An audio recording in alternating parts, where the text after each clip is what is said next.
네, 누가복음 22장 베드로의 그리스도 부인과 주님께로의 다시 돌이킴에 대하여 살펴보며 시작을 하도록 하겠습니다. 베드로의 부인은 우리가 주님을 부인하는 그리스도 안에서의 우리 부족의 체험이죠. 주님은 제자들을 부르셨지 않습니까? 베드로는 제자죠.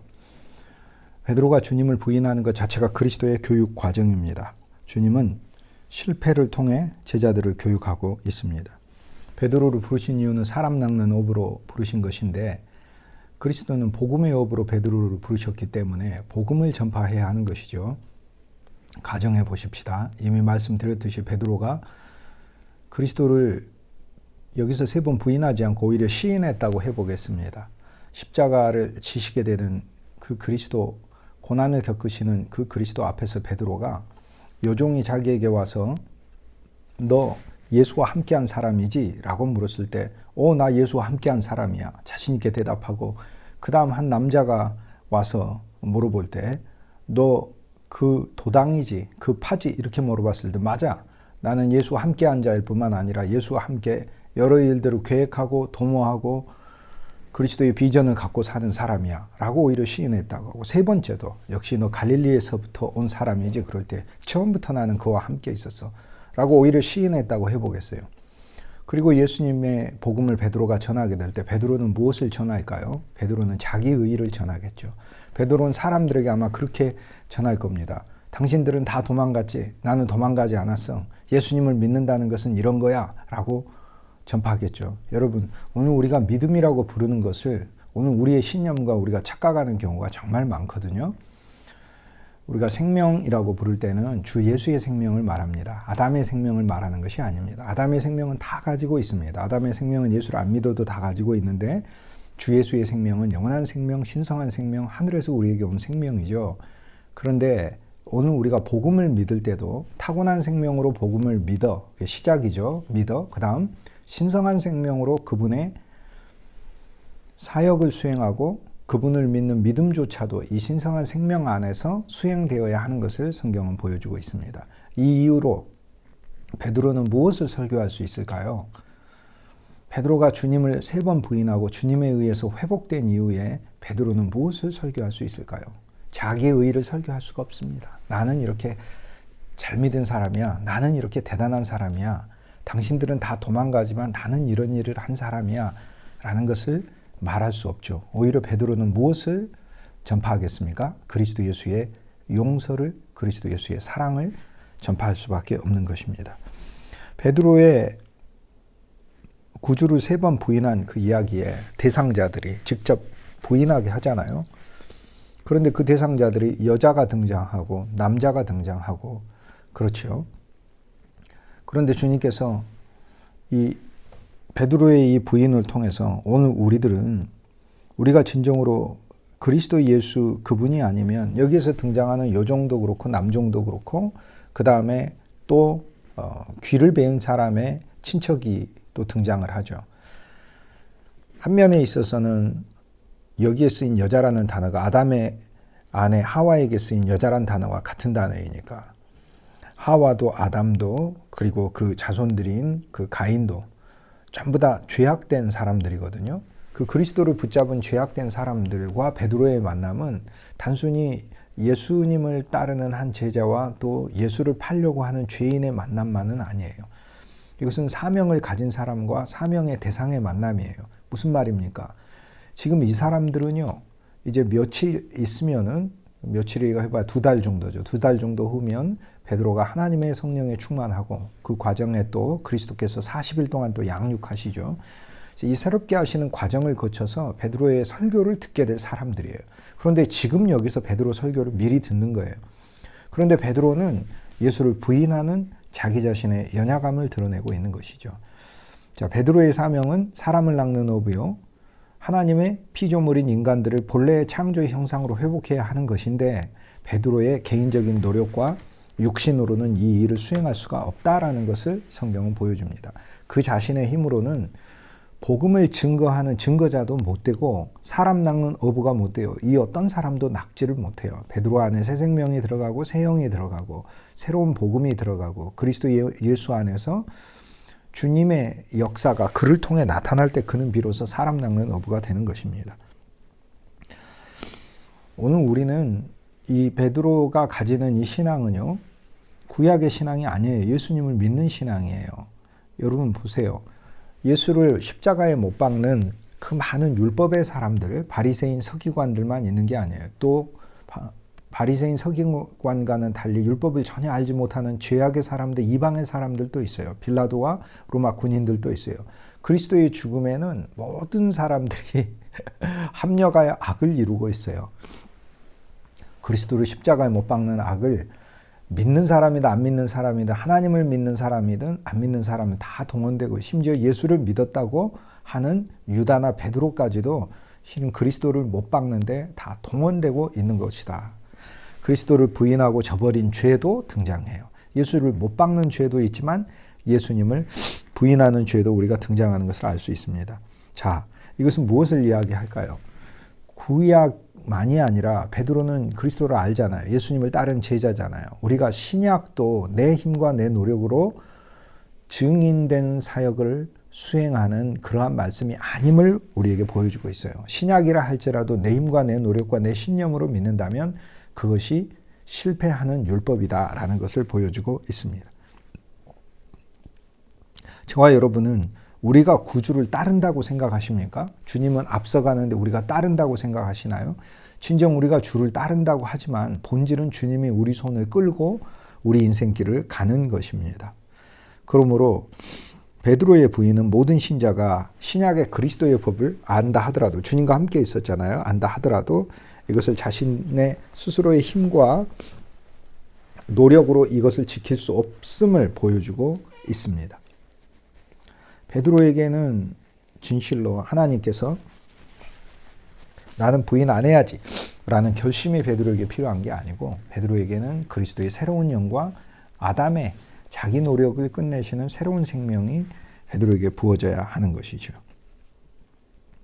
오늘 우리도 이 영적인 과정을 거칠 필요가 있습니다. 우리는 정말 어쩌지 못하는 그런 환경에 처할 때가 많죠. 신앙적으로도 이러한 난국에 있고, 왜 내 신앙은 더 이상 진보가 안 되는가? 내게는 왜 계속 영적인 갈증이 있는가? 그것은요, 여러분이 시도하기 때문에 그렇습니다. 사실 여러분이 정말 나는 왜 성숙하지 않지? 나는 왜 더 나아지지 않지? 내게는 왜 평강이 없지? 나는 왜 여기서 정체하고 있지? 이 질문들을 계속 하는데 주어가 누구죠? 나죠. 대상은 누구죠? 대상도 나예요. 주어도 나고 대상도 나예요. 그런데 신앙이란 내가 어떠함에 달려있는 게 아니에요. 나의 어떠함과 상관없이 주 예수 그리스도가 얼마나 좋고 놀라운 분인지를 알아가는 것입니다. 그리고 심지어 그분이 내 모든 일의 동력이 되는 것입니다. 베드로는 자기의 믿음도 그리스도께로부터 새로 와야 되고, 신념이 꺾여야 되고, 자기가 생각하는 자기 노력도 부러져야 하는 것입니다. 우리는 창세기 32장에 야곱이 나를 축복하라, 축복하지 않으면 당신을 놓지 않겠다고 하는 브니엘에서 하나님의 천사와 씨름할 때 그 이야기를 잘 알고 있어요. 그런데 하나님은 진실로 야곱을 축복하셨어요. 야곱을 부러뜨려 버렸어요. 가장 강한 환도뼈를 부러뜨렸죠. 그것이 야곱의 축복이에요. 베드로는 베드로의 가장 강한 고집과 자기 자신의 신념이, 비록 그 신념이 주를 위한 것이라고 하였지만 그것이 부러져 버렸어요.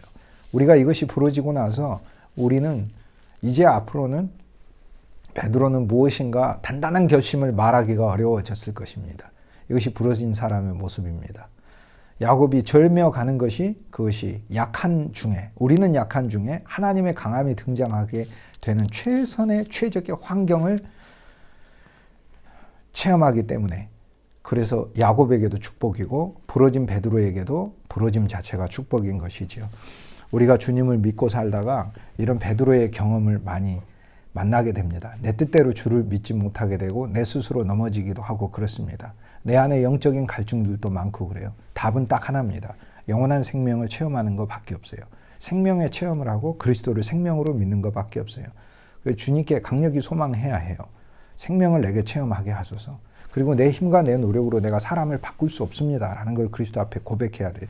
예수님도 베드로를 3년의 교육을 통해서 베드로를 변화시킨, 그것은 어느 한 면에서는 성공하셨지만 어느 한 면에 있어서 여기에서는 한계를 보여주고 있어요. 그리스도가 한계를 보이다니 너무 놀랍잖아요. 맞습니다. 그리스도도 육신의 그리스도는 한계가 있어요. 그러나 이 땅에 영으로 오시고 생명으로 오신 그 그리스도를 베드로는 곧 체험하게 되는 것입니다. 부활한 그리스도는 영이신 그리스도예요. 생명이신 그리스도예요. 그분은 육체를 가지고 있으나 그 부활의 육체는 새 육체요. 그 부활의 육체는 하나님의 영에 의해서 전적으로 적셔진 육체예요. 그 부활의 육체는 부활의 생명을 가진 육체예요.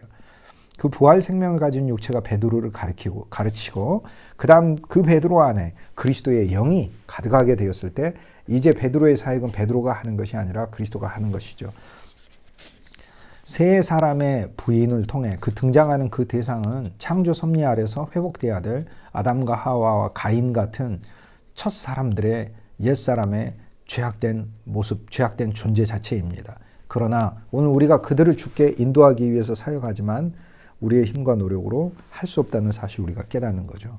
그러나 그리스도 예수의 복음이 우리 안에 있고 이 복음을 믿는 것입니다.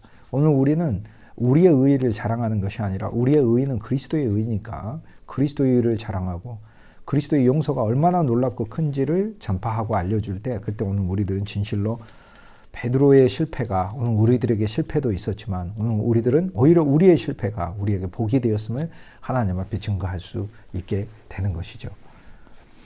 그러므로 이 베드로는 이 체험이 얼마나 감사했겠어요.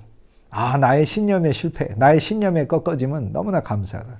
이후로는 나는 반드시 이렇게 하겠다는 고집스러운 자기 신념의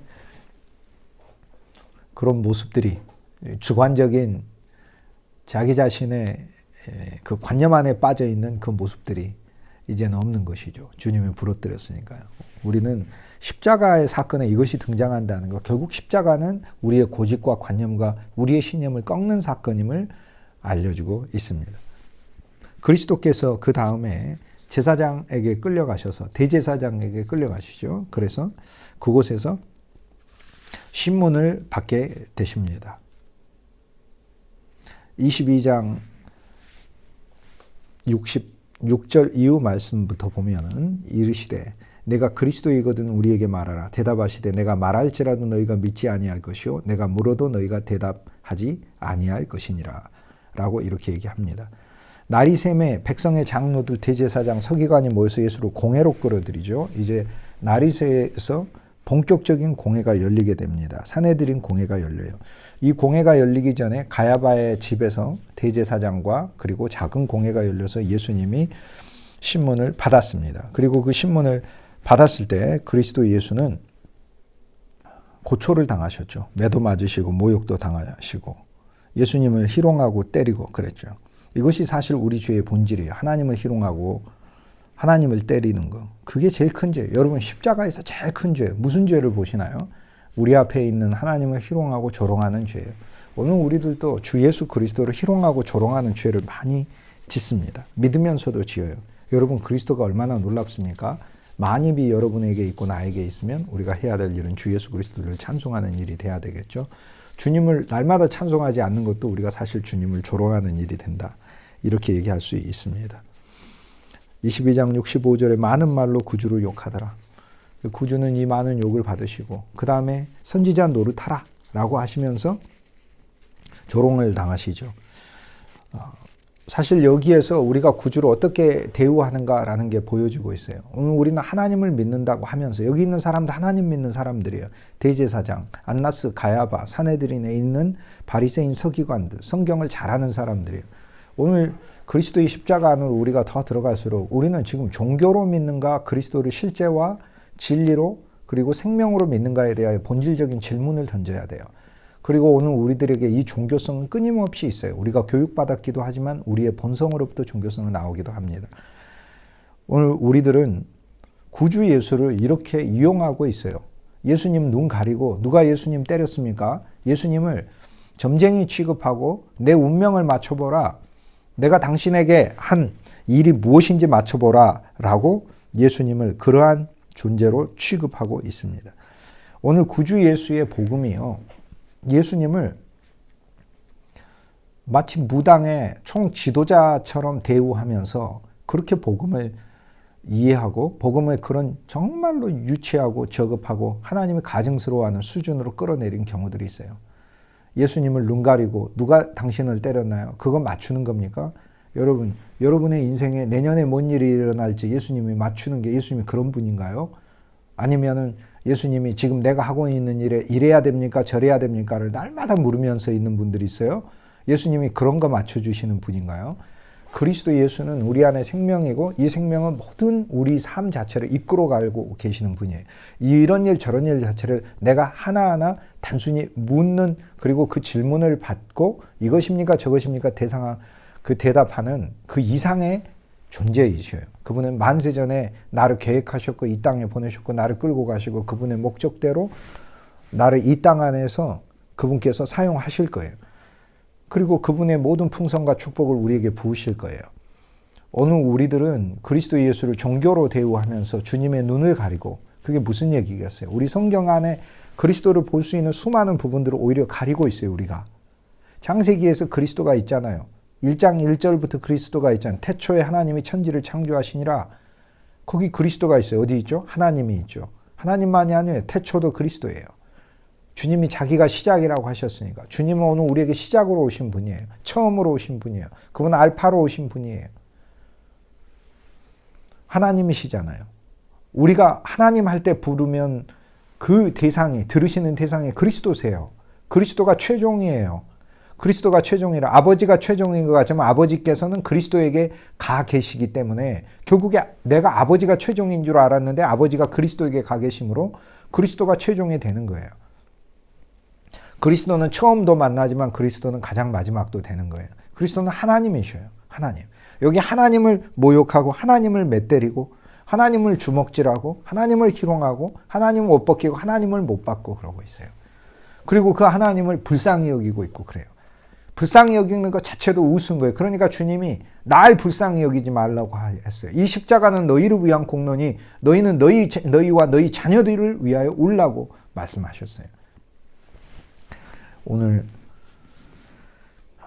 주 예수 그리스도 그분의 놀라운 사랑과 은혜가 오늘 우리들에게 정말 생명처럼 이렇게 이해돼야 된다. 오늘 우리들이 종교로서 그분을 대하면서 단순한 어떤 체제 안에서 그리스도 예수의 신앙을 생각한다면 또 복음 전하고 사람들을 가르치는 일, 베드로의 자기 신념의 노력 안에서 하는 일처럼 생각하고 계명이 있으면 내가 계명을 많이 지켜야지 하는 것이라면 어떤 하와도 어떤 아담도 어떤 가인도 얻지 못합니다.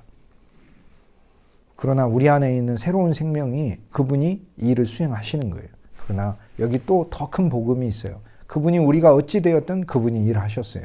우리가 협력할 때 그분은 큰 역사를 나타내지만 우리가 협력하지 않을 때는 우리를 부수면서도 큰 역사를 나타내요.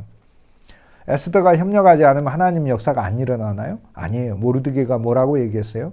네가 협력하지 않고 네가 나서지 않는다 하더라도 하나님은 이 일을 수행하시고 하나님은 구원의 역사를 이루실 거라고 해요. 하나님은 할 거라고. 네가 안 한다 하더라도. 그러나 이 일을 위하여 네가 쓰임 받으면 얼마나 좋으냐. 이 일을 위하여 네 인생이 예비된 것이 아니냐. 이 일을 위하여 오늘의 너가 하나님 앞에 준비된 것이 아니냐라고 얘기하지 않습니까? 이 일에 너가 참여하는 게 너의 영광이라는 거예요. 하나님은 저와 여러분 없이 일하실 수 있나요? 충분히 하실 수 있지 왜 못해 하나님이. 그런데 왜 하나님은 우리를 필요로 하시죠? 우리에게 영광을 주시기 위하여 그분의 영광을 나누어 주시고 그분의 놀라운 사역에 우리를 참여하게 하셔서 이것이 복이 되게 하기 위하여 한 거예요.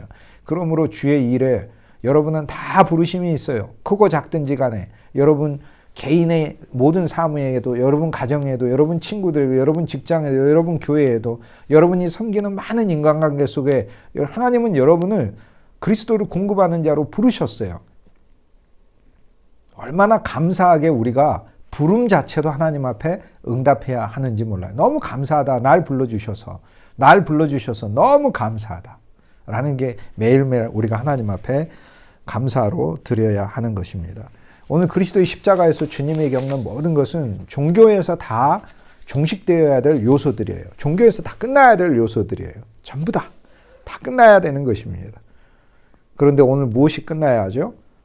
주님을 모욕하고 조롱하는 우리의 그 죄들을 수고하셔서 그리스도가 십자가에서 우리 죄들을 끝내시기 때문에 오늘 우리의 이 죄들이 끝나게 해달라는 소망이 우리 속에 있어야 되고 새로운 생명은 우리에게 와서 이미 와서 그리스도의 생명이니까 새로운 생명은 그리스도만 생각나게 해요.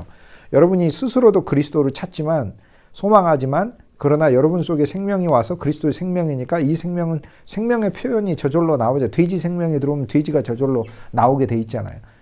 그러나 그리스도의 생명이 여러분에게 저에게 있기 때문에 우리는 그리스도를 말할 수밖에 없고 그리스도를 생각할 수밖에 없고 그리스도께 갈 수밖에 없는 존재다라는 것을 알 필요가 있겠습니다.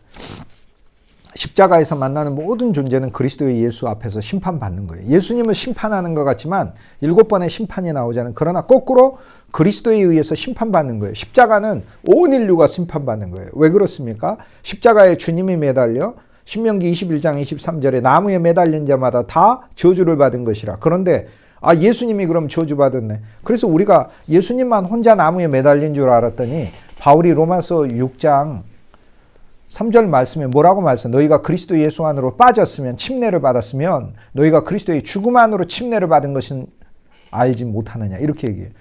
우리가 예수님의 죽음, 십자가의 나무에 못 박힘만으로 우리가 들어갔다는 거. 그래서 6장 6절에 우리 옛사람이 그리스도 예수와 함께 십자가에 못 박힌 것은 죄의 몸이 멸하여. 죄의 몸이 멸하여. 하나님께서 죽음 가운데서 다시 살리신 이에 새로운 생명을 따라 우리를 행하게 하려 함이니라. 그리스도의 부활 안에서 우리를 새 생명 가운데 걷게 하려 하심이라. 우리의 옛사람은 그리스도의 십자가에서 함께 죽었다는 것이죠. 그러므로 그 주의 십자가가 주님이 혼자 죽은 십자가가 아니고 나의 옛사람이 죽은 십자가라는 것을 보는 것이죠. 그러므로 나도 심판받은 거예요. 나의 모든 옛것이 심판받은 거예요. 그러므로 십자가에서 그리스도를 대적하는 모든 요소들은 그리스도에 의해서 심판받는 것이다. 오늘 이 요소가 우리에게 없어야 됨을 주님 보여줘요. 오늘 이 글들을 읽으면서 2000년 전에 가야바 나쁜 놈이네. 안나스는 참 이 일들을 기획하고 뒤에서 조정하고 참 못된 사람이네. 빌라도는 정말 비겁하네. 이렇게 2000년 전에 이 사람들 욕하라고 성경 구절이 있는 게 아니라 우리 안에 이런 비겁한 빌라도의 마음, 가야바의 그리스도를 대적하는 마음, 안나스의 자기 전통과 흐름 속에서 그냥 머물러 무관심한 이런 마음들이, 그리고 바리새인처럼 그리스도를 대적하는 그런 마음들이, 내가 나의 종교를 만들고 구주가 필요 없다는, 생명으로서 오려고 하지 않고 구주 안에서 다시 나음이 필요하다는 건 내 옛사람의 종교를 얘기하는, 우리는 진실로 우리 옛사람의 종교를 그리스도 안에서 이미 만났어요. 여러분이 앞으로 죽어야 하는 게 아닙니다. 이미 그리스도 안에서 죽었습니다. 그리스도 안에서 죽었어요. 바울이 나는 날마다 죽노라 할 때는 그 그리스도의 죽음을 매일매일 자기 자신 안에 적용하는 것을 이야기하는 거예요. 매일 더 죽어가는 것을 이야기하는 거예요. 우리는 그 죽음 안으로 더 들어가요. 그러면 고린도후서 4장에 나오는 말씀처럼 사망은 우리에게서 역사하고 죽음은 우리 안에서 역사하고 우리 안에 십자가의 죽음의 공로가 더 역사할수록 하나님의 생명은 외부로 더 역사한다라고 얘기를 합니다. 이 이후에 67절 이후로 그리스도에 대한 신문이 나옵니다. 산헤드린 공회에서 이 신문 내용은요, 너무나 성경의 언어가 신비하게 우리에게 읽혀지고 있습니다. 이 재판에서 이어지는 대화에서 주 예수께서 누구이신지를 오늘 우리에게 사실 소개하고 있어요. 우리는 심판 때에 예수를 끌고 왔다 그러잖아요. 예수를 공회로, 66절에 예수를 공회로 끌고 왔어요. 예수를 공회라는 것은 이스라엘의 하나님의 율법에 의해서 구성된 재판정이잖아요. 이스라엘 사람들의 재판정이고 율법의 재판정이잖아요. 그리스도 예수를 공회에 끌고 왔다라고 하는 거예요. 예수를 율법의 총체적인 저주와 징계의 대상으로 끌고 온 거예요. 예수는 우리 죄를 위하여, 로마서 4장 가장 마지막 절 말씀, 예수는 우리 죄를 위하여 내어준 바 되었다는 거예요. 여러분, 그리스도가 내어준 바 된 게 아니고 예수가 내어준 바 됐어요. 예수는 인간을 가리켜요. 인간이 되신 하나님인 거예요. 그러므로 예수가 내어준 바 되었다는 것은 너무나 감사한 거예요. 그분은 예수세요. 그분은 인간으로 오셨고 나와 같은 존재이신 거예요. 그런데 그 예수라는 이름의 뜻처럼 우리를 구원할 제물이 되시는 분이신 거예요. 그러므로 예수가 심판대에 놓여지고 그때 나도 함께 놓여졌고, 그리고 67절에 뭐라고 질문해요? 네가 그리스도이면 말해라 라고 얘기하잖아요. 네가 그리스도이면 우리에게 말하라 라고 얘기해요. 여러분, 그리스도가 내가 그리스도라고 말해야 하나요? 그리스도가 어떨 때 그리스도가 되나요? 그분이 진짜 날 구원하셔야 그리스도가 되는 거예요. 그분이요, 만인을 구원하고 나를 구원하지 않으면 그분은 내게 그리스도가 아니에요. 그분은 그냥 예수시지. 그분은 그냥 예수도 아니에요. 실은 그냥 나하고 진짜 상관없는 사람이에요. 그분이 날 구원하셔야 그리스도인 거예요. 그런데 네가 그리스도이면 말하라 라고 얘기를 하잖아요. 그러면 네가 그리스도이면 말하라가 아니라 내가 그 구주 예수님께 그의 제자가 되고 그의 사도가 되고 그리스도인이 되었을 때 그가 그리스도임을 내가 깨닫는 거예요. 실은 내가 말하는 거예요. 당신이 내 그리스도군요 라고 말하는 거예요. 예수께서 뭐라고 해요? 내가 말할지라도 너희가 믿지 아니할 것이요. 내가 물어도 너희가 대답하지 아니할 것이니라. 이렇게 이야기합니다. 그리스도 예수가 그리스도이시면 무엇을 통해 보입니까? 그리스도 예수가 기적을 고쳤다고 그리스도인가요? 기적으로 사람을 고치고 치유하셔서 그리스도인가요? 그리스도가 이적을 행해서 그리스도인가요? 바다를 잠잠케 하시고 파도와 풍랑을 고요하게 하셔서 그리스도인가요? 진짜 그리스도는요, 우리를 죄와 사망과 저주와 흑암과 사탄의 권세와 우리 육체와 아담이라고 하는 나라는 존재 자체로부터 나를 구출하시고 새로운 나를 지으시는 거고, 그리스도라는 하나님의 형상이 내 안에 나의 실제가 다시 되게 하시고 내 안에 생명이 되게 하셨을 때 그때 그리스도가 되는 거예요. 요한일서 1장 1절에 요한이 뭐라고 얘기를 해요? 내가 예수를 만났습니다 이럽니까? 아니에요. 내가 영원한 생명을 만났다는 거예요. 영원한 생명은 그리스도. 나는 영원한 생명을 눈으로 봤고, 그러니까 예수로 본 것만이 아니라 영원한 생명으로 본 거. 영원한 생명을 보았고 만졌고 우리에게 나타난 바 되었고, 그리고 그 영원한 생명에 내가 참여했고, 내가 이 편지를 쓰는 것은 너희로 하여금 영원한 생명으로 너희와 우리가 교통하게 하려 함이라 라고 얘기를 합니다. 그리스도가 그리스도이시면 십자가와 부활을 통해서 그리스도가 되시는 거예요. 그런데 아직 지금 십자가 지시기도 전이고 부활하시기도 전이잖아요. 그리스도가 그리스도이시면 그리스도와 함께 죽어 우리가 종결되고 그리스도와 함께 부활하여 그리스도 안에서 내가 새 사람이 되었을 때 그가 나의 그리스도가 되는 거예요. 그런데 그 이전에 내가 그리스도여도 너희가 믿지 아니하리라. 주님이 그래서 그렇게 말씀하시는 거예요. 이것은 예수님이 대답할 문제가 아니에요. 우리가 그의 죽음과 부활을 보고 그 안에서 나의 종결과 나의 새로운 탄생을 깨닫고 내가 대답해야 할 문제고, 내가 주님께 고백해야 될 문제인 거예요. 사실 십자가와 부활 이전이라 그들 수준으로는 그리스도를 믿을 수가 없어요. 그리스도를 그리스도로 믿을 수가 없어요. 그리스도가 그리스도, 즉 하나님의 기름 부음 받은 자잖아요. 하나님으로부터 모든 사명을 받아왔다는 뜻이잖아요. 우리를 구원하는 사명, 건지는 사명 다 구원하셔야죠. 불못에서만 구원해요? 우리를 저주에서도 흑암에서도 사망에서도 어둠에서도 우리 육신에서도 우리를 모든 어그러진 부정적인 것에서 그분은 우리를 건지셔야 하는 거예요. 그러므로 그리스도고, 그리스도는 또 기름을 그분이 부음받은 자일 뿐만 아니라 우리에게 기름을 거꾸로 바르는 자이시니까, 기름은 하나님의 영이니까 우리에게 하나님의 기름을 발라주는 자로 이 세상, 그러니까 오늘 우리 안에 영과 생명을 풍성히 주셨을 때 그때 그리스도는 그리스도가 되는 거예요. 이 그리스도는 그냥 내가 말로 해서 그리스도냐 아니냐로 아는 게 아니에요. 십자가 이전에 그분의 죽음과 부활을 목격하고 그 안에 내가 들어있고, 그 그리스도께서 영으로 내 안에 오셔서 그리스도의 본질을 발라줄 때 그때 나는 그리스도를 그리스도로 인식하고 고백하는 것입니다.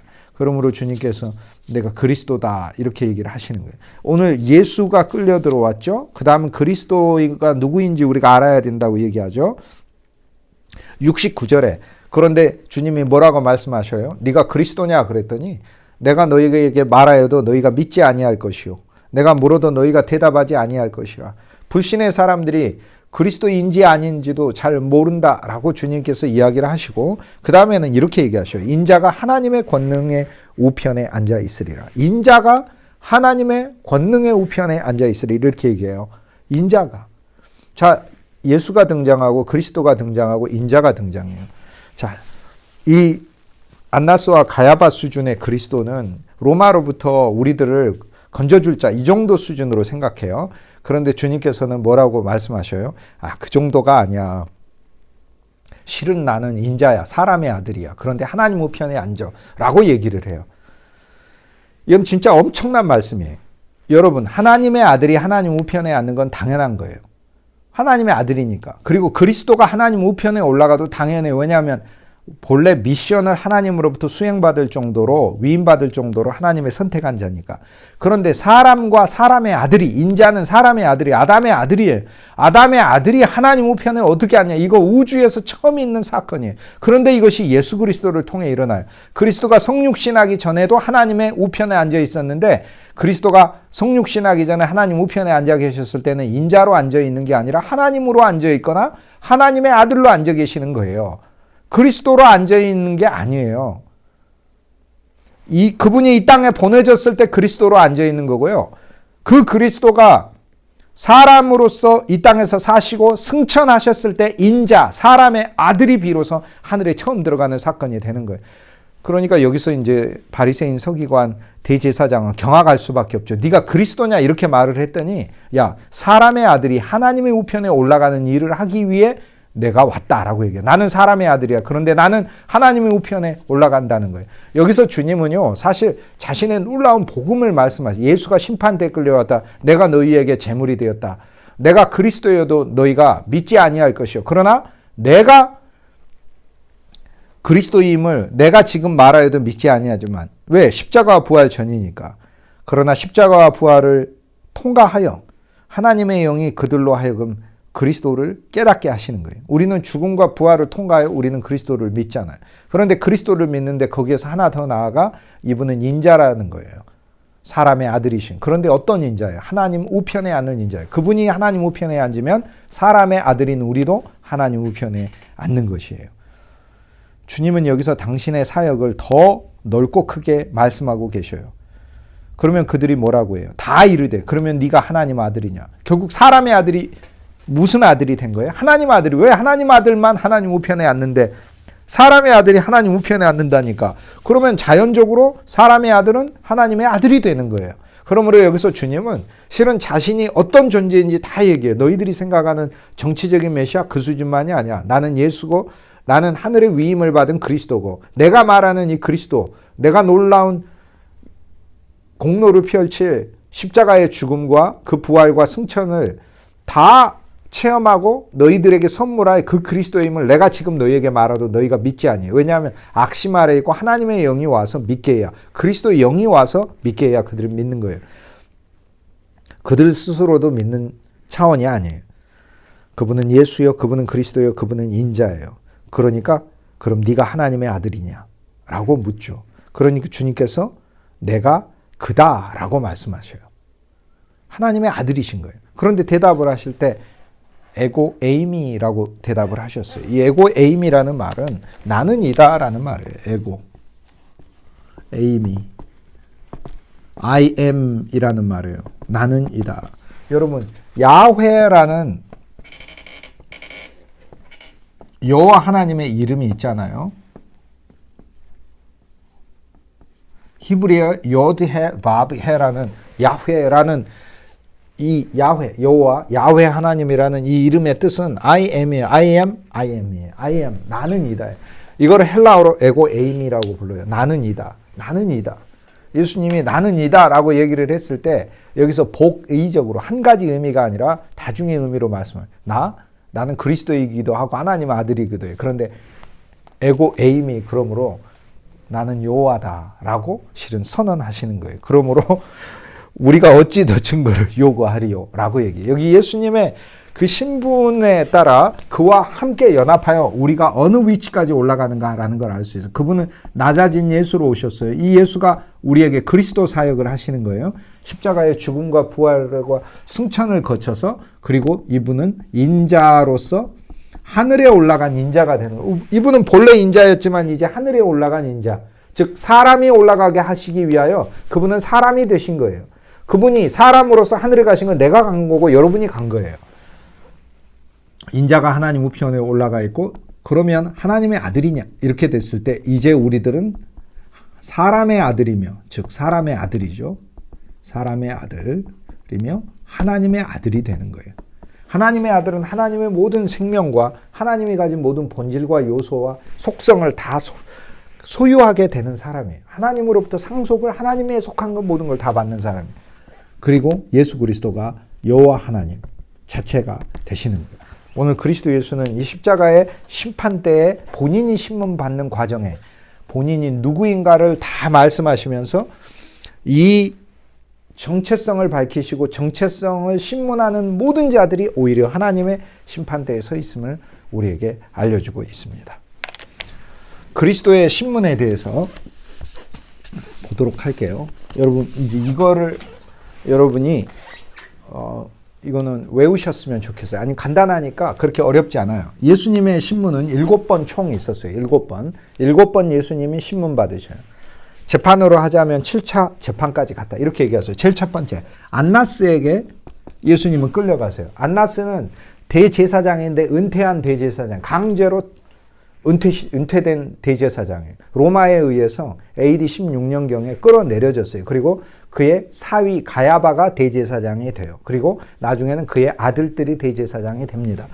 그래서 안나스에게 5 아들과 사위 가야바가 있는데 제사장 가문이 된 거죠. 다 대제사장 역할을 전부 다 돌아가면서 수행해요. 그러니까 이 모든 일에 사실 뒤에 있는 배우, 그러니까 뒤에 있는 핵심 실세는 안나스임을 알 수 있죠. 안나스는 퇴임한 대제사장이다라는 거예요. 대제사장이 종신제인데 강제로 퇴위될 정도였으니까 당시의 정치적인 불안 또는 안나스가 대제사장감으로서 백성의 신망과 존경을 받지 못했다는 것을 알고 있고 로마조차도 안나스를 끌어내리지만 안 될 정도가 되는 그런 부도덕한 존재였다라는 것을 알 수 있어요.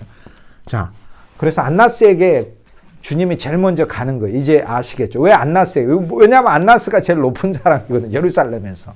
안나스에게 행정적으로야 빌라도가 제일 권세가 많지만 이 종교적인 측면에 있어서는 안나스에게 주님이 먼저 끌려가는 겁니다. 그 다음 가야바에게 갑니다.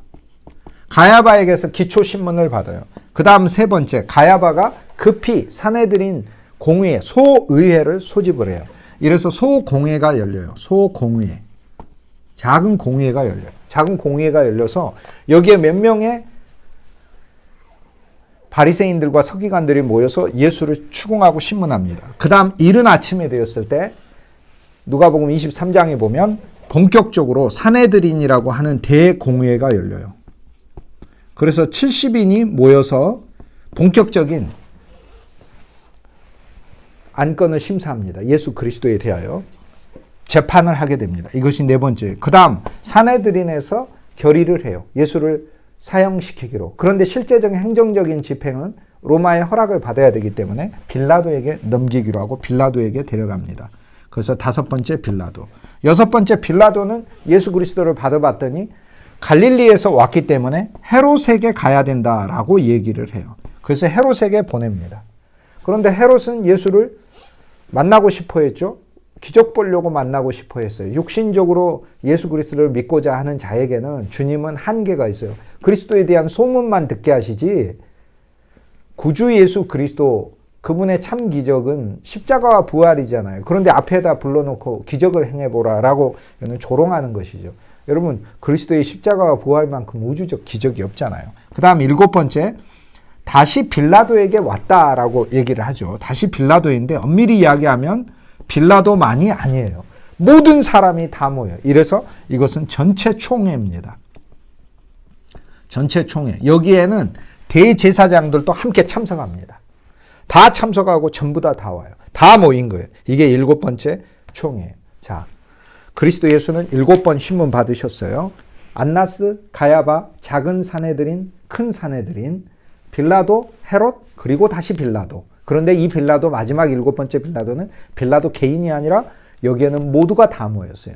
대제사장도 모였고요. 그뿐이 아니에요. 백성들까지 다 모였어요. 순식간에 그리스도 예수를 십자가에 못 박으라고 밀란이 일어날 정도로 종교적인 백성들이 거기에서 구주를 향해서 적대감을 표하고 있어요. 야, 이렇게 사람 배신할 수 있나? 주님이 십자가에 우리를 위한 제물이 되셔야 되기 때문에 그 모든 인간의 극악한 죄들을 마지막까지 다 담으시는 그런 모습들이 십자가에서 나옵니다. 나무에 달린 자가 돼요. 오늘 우리들을 위한 죄값이 되셔야 되기 때문에 그렇습니다. 안나스, 가야바, 소공회, 대공회, 사내들인 빌라도, 헤롯, 그리고 전체 총회. 이걸 저희들이 알 필요가 있어요. 그러면 여기서 무엇을 얘기를 했느냐? 첫째, 안나스는 무엇을 말했느냐 하면 이걸 얘기를 했어요. 예수 그리스도에 대하여 기초 재판을 한 거예요. 기초신문. 이 사안에 대해 넘길 것인가 말 것인가. 가야바에게 진행하라, 진행하지 말라 이것을 얘기해요. 그래서 오케이 아니면 노 이것을 얘기를 합니다. 그래서 안나스는 오케이. 그리스도 예수를 그대로 재판을 하라. 가야바는 그리스도 예수를 사형에 넘기는 게 좋겠다라고 그리스도 예수는 사형에 해당한다라고 기본 가이드라인을 제시를 했어요. 여기서는 기준을 제시를 해요. 그러니까 무조건 이 죄목을 만들어라 라가 되는 거예요. 그래서 소공회가 예수 그리스도를 대면하고 몇 가지 기초적인 그리스도에 대하여 모함을 합니다. 예수님이 하지도 않은 말을 했다고 하면서 그 구실들을 만듭니다. 그래서 소공회는 그리스도 예수를 십자가에 못 박을 구실을 만들고 사내들에는 본격적으로 모여서 예수 그리스도의 죄를 정리를 해요. 예수 그리스도는 첫째 하나님을 모독했다. 네 가지를 정리를 하는데 첫째 신성 모독이다 라고 얘기를 해요. 두 번째 백성을 미혹했어요. 유대교 신앙에서 잘못된 신앙, 예수님 신앙은 유대교 신앙 그 이상의 것이잖아요. 그 백성을 미혹했다. 눈은 눈으로 이는 이로 그런데 예수님이 와가지고 눈은 눈으로 이는 이로 하지 마라고 얘기하니 율법을 거역한 셈이 되는 거잖아요. 예수님이. 오른편 뺨을 맞으면 왼편으로 이렇게 되니까 백성을 미혹했다. 잘못된 길로 이끌고 왔다. 세 번째 가이사에게 세금을 바치지 말라고 했다. 즉 밀란 소요 이것을 획책했다라고 하는 거죠. 가이사의 불충했다. 그 다음 네 번째 자기를 왕이라고 했다라고 하면서 이 대사내들인에서 예수님의 죄를 지목을 합니다. 그런데 이 대사내들인에서 예수님께 정죄 내린 이 네 가지 죄는요, 전부 다 예수님께 말한 이 죄들은 다 우리 죄들이에요. 예수님 죄가 아니에요. 실은 예수님 여기 무슨 죄가 있어? 어떤 죄도 없어요. 다 우리 죄예요. 전부 다 우리 죄예요. 예수님이 성전을 사흘 만에 세운다고 했다가 무너뜨린다고 다시 세운다고 했으면 이런 예수님을 고발하기 위한 구실들을 만드는 그 얘기조차도 예수님은 왜 옛 성전을 우리 죄악의 성전이니까 무너뜨리라는 이유가 심판이고 다시 세워주시려고 헌집 따오 새집 줄게예요. 얼마나 감사한 일이에요. 그런데 이 모든 것들은 우리 죄악 때문이고 오히려 우리가 그러한 죄목을 가지고 있는 거예요. 신성모독은 누가 하고 있어요? 우리가 하고 있어요. 예수님이 내가 하나님 여호와야, 내가 에고에이미라고 얘기하는 그게 신성모독이 아니고 그분은 하나님이셔요. 그런데 그 예수님을 내가 조롱하고 뺨 때리고 모독하는 게 이 자체가 내가 예수님을 신성모독이 지금 누가복음 성경 전체에서 신성모독을 계속해요. 예수님을 조롱하고 비웃고 교훈을 전할 때부터 팔짱 끼고 안 듣고 그거부터 신성을 모독하고 조롱하는 거 아니에요. 예수님을 뺨 때리고 주먹으로 때리고 계속해서 때리고 발로 차고 매질하고 성경에 나오는 5가지 이 온갖 희롱의 방식들도 신성모독이에요. 다 신성모독이에요. 누가 그리스도를 재판한다는 거예요. 여기서 70명이 모여가지고 예수를 앞에 세워놓고 예수가 죄가 있나 없나 심사하겠다는 것 자체가 신성모독을 자기들이 저지르고 있는 거예요. 구주 예수 그리스도가 골로새서 1장 15절에 만물을 창조하신 이고 요한복음 1장 2절에도 만물이 그로 말미암아 지음바 되었으되 그가 없이는 하나도 된 것이 없네 이런 분이신데 만물이 그를 통하여 존재하고 있는 그들이 예수를 심판한다고 지금 막 분기탱천해가지고 그리스도 앞에 서 있는 그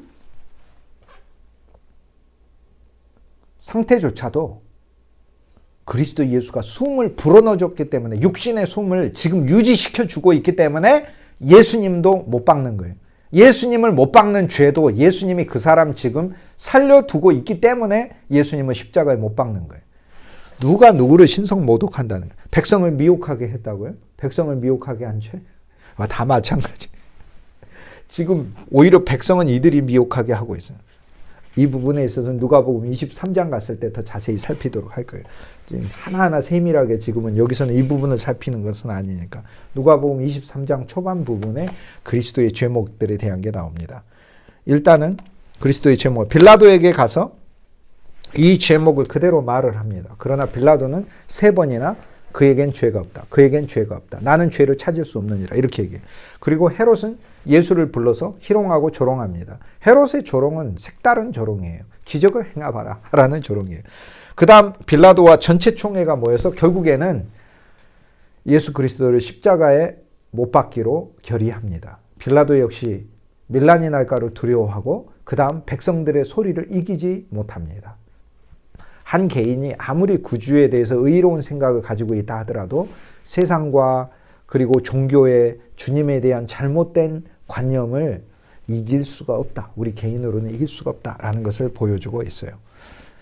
자, 이 일곱 대상이 그리스도를 심판했는데 그럼 그리스도의 대적이죠. 그리스도의 대적은 거꾸로 이야기하면 오늘 우리들에게는 주님의 십자가에서 함께 못 박혀야 할 것들이에요. 오늘 우리들에게서 거절당하고 오히려 이런 요소가 있으면 안 되는 거예요.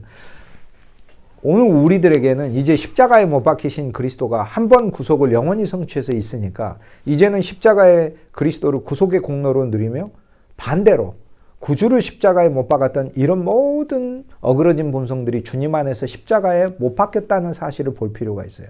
그러면 이것이 십자가에 못 박혔다는 이야기는 오늘 이것들이 그리스도의 위치를 점하고 있어서는 안 된다라는 것을 얘기해요. 오늘 우리에게 안나스가 있고 오늘 우리에게 가야바가 있고 오늘 우리에게 소공회가 있어요. 오늘 우리에게 사내들인이라는 어떤 이 전체적인 큰 우리들의 교리가 있고 교단이 있고 그래요. 그 이상의 것이에요. 그리스도를 대적하는 것이 없어야 돼요. 안나스는 전통이에요. 현재 대제사장에서 물러나서 그의 가문을 계속해서 제사장 가문을 하고 있어요. 이건 전통을 말해요. 전통이 그리스도의 대적이 됨을 가르쳐줘요. 가야바는 구약의 제사예요. 모형의 제사. 우리는 실제 영과 실령으로 영과 실제로 하나님께 실제는 그리스도를 뜻해요. 요한복음 4장에 예수님께서 사마리아 여인에게 말씀하셔요. 영과 실제는 그리스도 그분이. 이젠 그리스도 그분으로 예배하는 거예요. 구약에서는 동물 가지고 있는데 이젠 실제 동물의 실제인 그리스도를 가지고 하는 거예요. 우리는 모형의 제사로 드리는 게 아니에요. 여러분 스스로의 제사와 여러분 스스로의 자기의 제사가 아닌 거예요. 이제는 모형을 그리스도 위치에 놓아서는 안 되는 거예요. 소공회는 인간의 개인적인 교리를 가리켜요. 인간의 개인적인 이해와 그리스도에 대한 관념을 말합니다. 그것이 끝나야 되는 것을 말해요. 우리가 주님에 대해 생각하고 있는 우리 각자의 생각들이 있어요. 그러나 우리는 새로운 생명이 우리에게 와서 그리스도가 어떤 분인지를 우리 내적으로 우리 안에 있는 깊은 영이 그 주님이 어떤 분인지 깨달을 필요가 있어요. 근데 깨달았는데 답은 다 동일해요. 그 답이 뭐냐면 그리스도는 비밀이시구나 라는 거예요. 이것이 바로 우리 답이에요. 그 다음 사내들인이 있어요. 이 사내들인은 율법이에요. 율법이 그리스도를 정죄하잖아요. 율법은 정죄해야 돼요. 왜냐하면 그리스도는 율법의 저주를 받으신 분이에요. 하나님의 계명을 주고 계명을 우리가 지켜야 하나 지킬 수 없죠. 인간은. 육신이 연약하여 지킬 수 없는 거예요. 그런데 지키지 못하는 이 모든 계명들에 대한 저주를 그리스도가 지시는 거예요. 그리스도가 지시는 거예요. 결국에 율법은 그리스도를 심판합니다. 그런데 역으로 그 그리스도의 심판 안에 율법으로 살고자 했던 모든 사람들의 저주가 담겨지게 되는 것입니다. 빌라도는 세상입니다. 세상이 그리스도와 함께 심판받았어요. 갈라디아서 6장 14절 말씀이죠. 온 세상도 십자가에서 끝났어요. 그러므로 부활 안에서 새 창조예요. 여러분, 저는 그리스도 안에서 십자가 안에서는 온 세상이 심판받은 것을 봐야 되고 오늘 주의 복음을 주 예수의 이름을 부르고 사는 가운데서는 우리에게 모든 게 새 창조임을 우리는 볼 필요 있습니다. 주 예수의 사람들은 새 창조예요. 오늘 우리가 살아왔던 이 세상은 바로 옛 창조라는 것을 알 필요가 있어요. 그리고 그 옛 창조는 그리스도의 십자가에서 이미 종결된 것입니다. 헤롯은 우리 개인 육신입니다. 헤롯은 하나님을 아는 것 같으나 자기 이득을 위해 알고 세례 요한도 목베어 버리고 하나님의 뜻도 무시하고 사는 사람이에요. 요한을 목벨 정도니 모든 사람이 존경하고 두려워하는 요한을 목벨 정도니 그는 얼마나 교만하고 그는 얼마나 사악한지 몰라요. 철저히 육신으로만 사는 존재예요. 자기의 명예와 권력과 부와 재물과 자기 신분과 타고난 자기의 기질들이 헤롯이잖아요. 헤롯 대왕의 아들이잖아요. 어디 사람이에요? 에돔 사람이잖아요. 이두메야. 에돔은 어디예요? 에서잖아요. 에서의 후손이잖아요. 그런 철저히 육신이잖아요. 하나님의 약속의 가문이요, 자손이요, 백성이요, 나라였던 이스라엘, 야곱에 속한 자가 아니잖아요. 육신이에요. 빌라도와 전체 총회는 이 모든 것들의 총합입니다. 우주적인 죄악을 짊어지시는 그리스도. 이걸 알 수 있어요. 우리의 전통을 그리스도의 생명 위에 놓아서는 안 돼요. 오늘 우리들의 모형의 제사, 우리들의 자기의가 그리스도의 생명 위에 올라가서도 안 돼. 소공의 내 지식과 내 관념과 내 교리가 올라가서 안 돼. 사내들인이라고 하는 우리의 어떤 특정 교파가 절대 올라가서도 안 돼. 여러분 반드시 나나 여러분이나 교파에 소속되어 있고 우리 교파가 서로 다를지라도 우리 교파가 하나의 사내들인이 돼서 그리스도를 심판해서는 안 돼요. 이것이 그리스도를 심판했다는 얘기는 역으로 그리스도에 의해서 심판받았다는 것을 뜻합니다. 그리고 세상도 그렇고요. 자, 다시 한번 여러분이 이 순서를 알 필요 있어요. 그러면 십자가의 길에서 예수님이 어떻게 이 길을 수행해 가셨는가 하는 걸 우리가 깨달을 수 있습니다. 자, 안나스, 가야바, 그리고 작은 사내들인 큰 사내들인 빌라도, 헤롯, 그리고 다시 빌라도. 그런데 마지막 7번째 빌라도는 큰 모두가 모인 총회였다. 안나스, 가야바, 작은 사내들인 큰 사내들인 빌라도, 헤롯, 그리고 다시 빌라도, 마지막 빌라도는 모두가 전체 모인 것이었다라는 것이죠. 이제 여러분 아실 수 있겠죠. 예루살렘 성 안에서는 그러면 어떻게 예수 그리스도가 왔다 갔다 하셨는가라는 걸 보도록 하겠어요. 이게 예루살렘 성전입니다. 예수님 시대 때 예루살렘 성벽이 이렇습니다. 오늘날 여러분이 이스라엘을 방문하시게 되면 여러분이 오늘날 만나는 그 성벽은 500년 전에 세워진 것인데 오늘날 여러분이 만나게 되는 성벽은 이렇게 돼 있어요. 오늘날 성벽은 이렇게 돼 있어요. 이렇게. 그러나 예수님 시대 때 성벽은 다르게 돼 있어요. 이 예수님 시대 때 성벽은 나중에 로마에 의해서 다 무너지게 되죠. 공격을 받아서. 그래서 예수님 시대 때는 성벽이 이렇게 돼 있고 여기에 감람산이 이렇게 서 있습니다. 감람산. 예수님 여기서 겟세마네 동산에서 기도하셨어요. 벳바게가 뒤에 있고요. 그 다음 여기가 기드론 골짜기라는 거고 여기는 흰놈의 골짜기라는 거예요. 여기 기온샘이 있고 실로암 연못이 여기가 있어요. 여기가 성전입니다. 지금 성전. 이쪽이 동쪽이죠. 입구가 동쪽이에요. 여기 자꾸 걸어 나가면 온 세상 어린이들 다 만나고 우리나라 나오는 거예요. 이렇게 가면. 여기가 동쪽이니까 이쪽은 서쪽이고 이게 예루살렘 성벽 문이에요. 성벽이에요. 그리고 문이 있어요. 곳곳에 문이 이렇게 있습니다.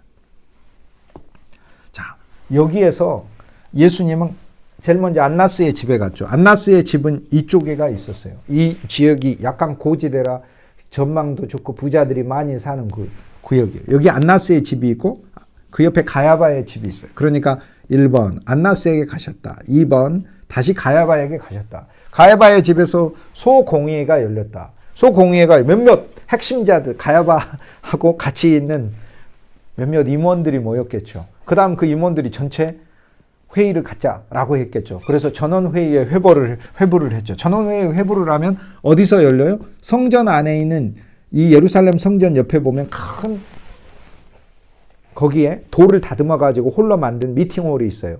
그러니까 우리식으로 하면 대회의실이죠. 대회의실이 성전이에요. 그래서 사내들이는 여기서 열리는 거예요. 자, 다시 얘기합니다. 안나스의 집, 그 옆에 가야바의 집, 그리고 그리스도는 아침에 아주 이른 아침에 6시도 훨씬 전에 이 소공의회에서 대공의회로 옮겨지게 됩니다. 소공의회는 여기, 대공의회는 여기서요. 그런데 대공의회에서 70인 사내들인에서 뭘 결의를 해요? 빌라도한테 사형 판결하고 빌라도한테 보냅시다. 넘겨서 십자가에 못 박읍시다 라고 하는 거예요. 이것도 하나님의 참 신비해요. 왜냐하면 돌로 쳐서 죽일 뿐만 아니라 다른 다양한 방식으로 이스라엘의 죽임이 있는데 십자가에 못 박혀 죽게 한다는 것은 주 예수 그리스도가 온 인류의 저주를 받아야 되는 존재가 됨을 하나님께서 신비하게 이루시려고 하는 거죠. 그럼 빌라도한테 데려간 빌라도는 어디냐? 성전 바로 위에 보면은 여기 빌라도의 관정이 있습니다. 고고학에서는 빌라도의 관정이 여기 아니면 바로 그 아래 있는 것으로 보고 있어요. 근데 유적들을 보면 양쪽에서 로마와 관련된 유적들이 나오는데 예수님 시대 때 어떤 것이 정확한지는 그것은 논란의 여지가 있어요. 그러나 전통적으로 빌라도의 관정이 여기 있다 이렇게 보는 거예요. 그래서 빌라도의 관정에 보내줬다가 빌라도가 다시 헤롯한테 보내요. 그러니까 헤롯의 관정이 여기 있어요. 그래서 헤롯에게서 그리스도 예수가 시험을 받으시고 다시 빌라도에게 보냈는데 이 빌라도에게 보냈을 때 빌라도만이 아니라 모든 백성들과 이 사내들인까지 다 모이게 된 것입니다. 자, 다시 이야기를 하도록 하죠. 안나스의 집, 가야바의 집, 작은 공의회, 대공의회 성전으로 갔다가 대공의회에서 빌라도에게 위로 갔다가 다시 빌라도가 헤롯에게 보냈다가 헤롯의 궁궐이 여기 있으니까 그리고 다시 헤롯이 빌라도에게 보내서 여기에서 그리스도 예수는 사형 판결을 받으시고 십자가를 지시게 되는 거예요. 이것이 전통적으로 그리스도가 십자가를 처음 지게 되는 장소다라고 생각을 해서 여러분이 성지순례를 가시면 지금은 성벽이 이렇게 되어 있거든요. 그래서 이쪽으로 들어오셔요. 이쪽으로 들어오셔서 그리스도가 십자가를 지셨다고 하는 그 첫 장소가 바로 로마의 관정이 있는 곳이에요. 브라이도리온, 프레토리움이라는 말인데, 프레토리움이라는 말은 총독 관저 또는 황제의 궁궐도 가끔 프레토리움, 프라토르라는 말이 지도자니까 지도자의 관저라는 뜻이에요. 관사죠. 총독 관저죠. 총독 관저. 그러면서 진무를 보는 곳이죠. 이곳에서 그리스도가 십자가를 지셨기 때문에 여러분이 이스라엘을 방문했을 때 성지순례에서 비아 돌로로사, 즉 슬픔의 길, 눈물의 길이라고 부르는 십자가의 길을 걸을 때 여기서부터 시작을 하는 것입니다. 지금은 바로 그곳에 기념교회가 서 있고 그곳으로부터 십자가의 길이 이렇게 가는 겁니다. 십자가의 길이 가서 여기에 서쪽에 골고다 언덕에 십자가에 못 박히시고 그 다음 바로 그 옆에 아리마대 요셉의 무덤이 있어서 주님께서 그 무덤에 장사 지내지시는 겁니다. 이것이 바로 그리스도 예수의 7번의 재판에 대한 여정입니다. 다시 한번 제가 여러분과 함께 보도록 하겠습니다. 여러분 7번의 재판과 주님이 성전 안에서 어떻게 이동하셨는가에 대해 여러분이 여러 차례 볼 필요가 있습니다. 여기 예루살렘 성전이 있습니다. 여기 이렇게 예루살렘 성전이 있어요. 그러면 주님께서 안나스의 집에서 있죠. 그 다음 그 옆에 가야바의 집에 주님은 끌려가시죠. 그 다음 가야바의 집에서 작은 소공회가 열리고 대공회가 성전 안에 있는 큰 홀에서, 미팅홀에서, 이게 예루살렘 성전이고 이게 이제 성소죠. 성소와 지성소가 함께 있죠. 이 안에 있는 건물이. 하지만 이 전체를 다 성전이라고 부릅니다. 뜰까지 다 포함해서요. 뜰에서 여기는 뭐 이방인의 뜰이고 여기는 여인들의 뜰이고 여기는 남성들의 뜰이고 여기는 제사장의 뜰이고 여기는 제단이 있고 뭐 이런 식이 되는 거예요. 건물이 여기 이렇게 있고. 그런데 그 위에 큰 미팅홀, 회의실이 있습니다. 이 대회의실, 열린 대회의실에서 산헤드린이 열리게 되는 거죠. 안나스, 가야바, 그리고 산헤드린 열렸다가 이 위에 빌라도 관저가 있습니다. 빌라도 관저로 예수 그리스도가 보내졌는데 빌라도가 예수님을 새벽에 헤롯에게 보냈어요. 그래서 헤롯 궁궐로 다시 왔다가 헤롯이 다시 예수님을 빌라도에게 보냈는데 빌라도에게 아침 일찍에 그리스도 예수가 이제 6시 이후죠. 9시에 십자가를 지시니까요. 6시부터 9시 사이에 그리스도 예수는 전체 총에 새벽부터 사람들이 득달같이 모여들어서 십자가에 못 박으라, 십자가에 못 박으라 소리를 지르는 겁니다. 이 전체에. 하나님을 경배하는 성전 바로 거기 주위에 모든 사람들이 모여 구주 예수를 찬송하는 게 아니라 구주 예수를 십자가에 못 박으라 라는 것을 외친 것입니다. 오늘 주님의 십자가에 못 박힌 이 사건 속에 그것만 십자가에 못 박혔다 그것이 아니라 우리는 더 깊은 영적인 의미로 들어가 안나스, 가야바, 작은 산헤드린, 큰 산헤드린, 우리의 지식, 교리, 교파 이런 것들까지 그리스도의 십자가에서 실은 종결되었음을 볼 필요가 있습니다. 우리에겐 그리스도만 남고 생명만이 남는 것입니다. 전통과 우리의 모형들도 그리스도 안에서 점점 그것을 그리스도의 위치에 올려놔서는 안 되는 겁니다. 물론 전통과 모형들도 주님에 의해서 사용됩니다. 중요합니다. 왜냐하면 우리들은 보이는 존재들이기 때문에 그렇습니다. 그렇지만 우리는 보이는 존재로 보이는 것만 소망하는 것이 아니라 보이지 않는 것을 소망하고 영원한 생명을 바라보고 가는 자들이기 때문에 이 모든 것들이 세상까지도 그리고 헤롯이라고 하는 내 육체적인 모든 그런 어그러진 존재도 주님을 얼마나 조롱하고 거부했던지. 그러니까 내 육체는 주님을 믿을 때 헤롯처럼 믿는 거예요. 기적 행해보세요. 이렇게. 참 기적이 뭐예요? 십자가죠. 실은 예수님은 헤롯 앞에 보여줘요. 헤롯이 그렇게 예수님을 조롱하는데도 예수님이 가만히 계신 것처럼 이건 우주적 기적이 없어요. 저 같으면 가만 안 있어요. 그 자리에서 입에서 불을 토해내가지고 헤롯을 살라버릴 것 같아요. 그러나 그 헤롯의 조롱에도 그리스도가 묵묵히 있는 것 자체가 헤롯에게 어마어마한 사랑과 인내의 기적을 보여주신 거예요. 주님은. 오늘 이것이 십자가에서 다 종결됐다라는 것을 우리는 알 필요가 있겠습니다. 그리스도의 재판정의 대화에서 나눴던 주님을 가리키는 이 모든 용어들이 전부 다 등장하며 마침내 이분이 이러한 말을 했다는 이유로 이분을 심판했지만 내가 예수다, 또는 내가 그리스도다, 내가 인자다, 내가 하나님의 아들이다, 그리고 내가 하나님이다 라고 얘기했기 때문에 저들은 옷을 찢으며 참남하다 했지만, 역으로 이야기하면 우리가 십자가의 그리스도를 안 믿을 때는 우리의 옷을 찢지만 우리가 십자가의 그리스도를 믿을 때는 우리의 마음을 찢으면서 우리 자신을 주님께 드리며 이 항목으로 다 믿는 것이지요. 당신이 예수이군요. 당신이 그리스도군요. 당신이 사람의 아들이군요. 당신이 나라는 존재에게 새 존재이군요. 당신이 하나님의 아들이군요. 하나님에게 있는 모든 걸 나에게 줄 자이군요. 당신이 하나님이시군요. 라는 것을 고백하는 것입니다. 네. 그리스도의 모든 풍성을 온전하게 다 저와 여러분이 누렸으면 좋겠습니다. 네. 감사합니다.